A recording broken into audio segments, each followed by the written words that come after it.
எது நடந்தாலும் எதை வாழ்வில் சந்தித்தாலும் எந்த இழப்புகளை தோல்விகளை வாழ்வில் கொண்டாலும் தங்களுடைய சிந்தனையாலும் உடலாலும் மனதாலும் எண்ணத்தாலும் செயலாலும் உறுதியோடு முன்னேறக்கூடிய இறை நம்பிக்கையாளர்களை அல்லாஹ் நேசிக்கிறார்.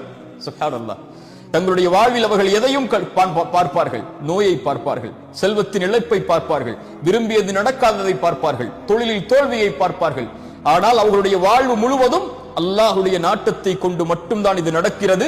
நான் இறை நம்பிக்கையாளன், நான் கவலை கொள்ளக்கூடாது. குர்ஆன் சொல்லுகிறது, இறை நம்பிக்கையாளன் ஒருபோதும் கவலை கொள்ள மாட்டான். கவலை ஷைத்தானுடையது. கவலையை கொண்டு ஷைத்தான் உள்ளத்தை உடைப்பான், அல்லாஹ்வை விட்டு அவனை தூரமாக்குவான்.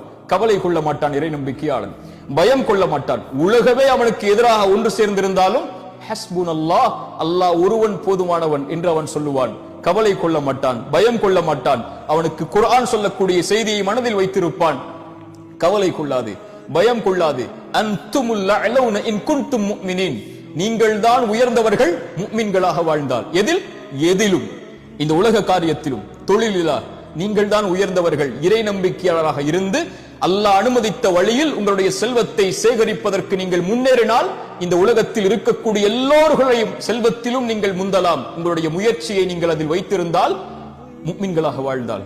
விளையாட்டிலா, தொழிலிலா, கல்வியிலா அல்லது இந்த உலகத்துடைய எந்த காரியத்திலும் அடுக்கிக் கொண்டே போகுங்கள். நீங்கள் முன்னால் வந்தால்தான் நீங்கள் இறை நம்பிக்கையாளர்கள். ஏன்? நீங்கள் உறுதியோடு அல்லாஹுடைய நம்பிக்கையை உள்ளத்தில் வைத்திருப்பவர்கள். எல்லோர்களை விடவும் நீங்கள் மேன்மையானவர்கள்.